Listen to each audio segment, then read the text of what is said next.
All right, everyone, and here we go, continuing with part 2 of episode 1 of the final season of Walking Dead. What the hell? There's voices in the pipes. I think someone's in trouble.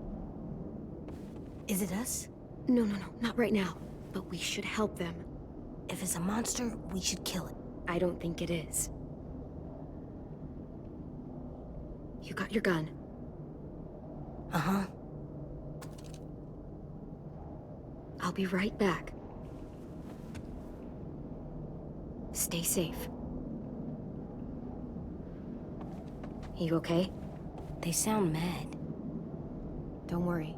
I'll find out what's going on. I know.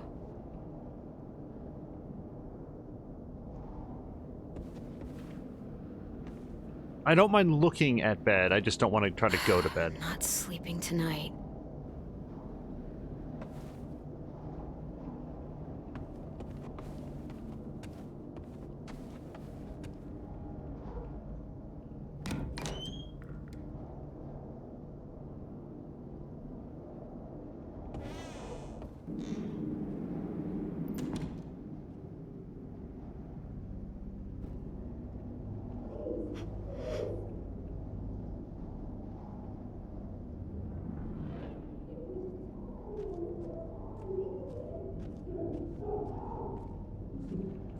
Just a little farther.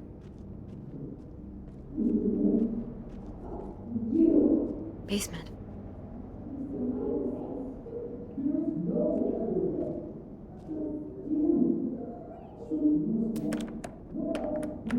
This lock's from both sides. Can't pick it. I have to find another way to the basement. A cellar door out in the yard.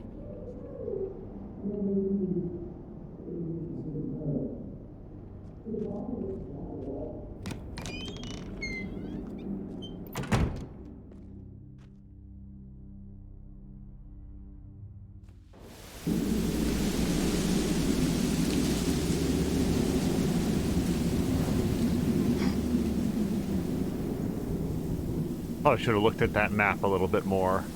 According to the map, there should be another entrance to the basement around here.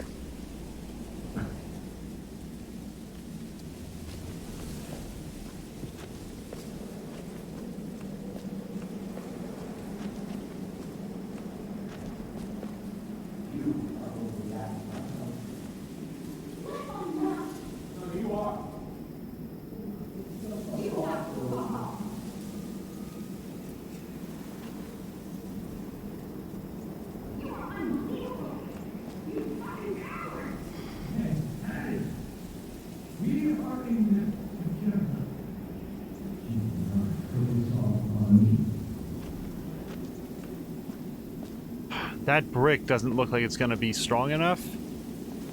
Also, it's going to be super loud. I'd rather have something that you can, like, pivot, like a long lever, something. Let me just take a quick look around. Do we think we're going to find anything else? No, wrong way. Because smashing that open with a brick seems like it's going to really attract a lot of attention, and not necessarily from inside the walls. Right way. Okay.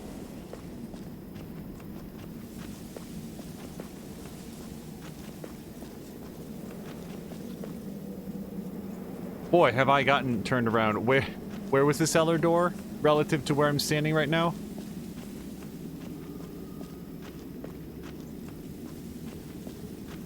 Wait, where?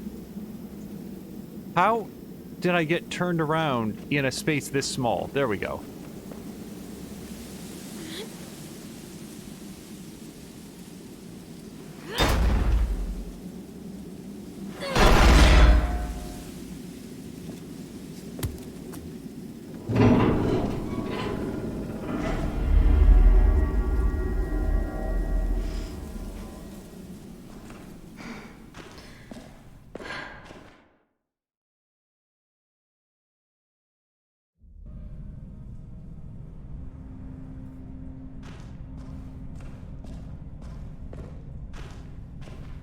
Damn it, Rudy. We don't even know for sure it was them. She also said he got bit, which means he ain't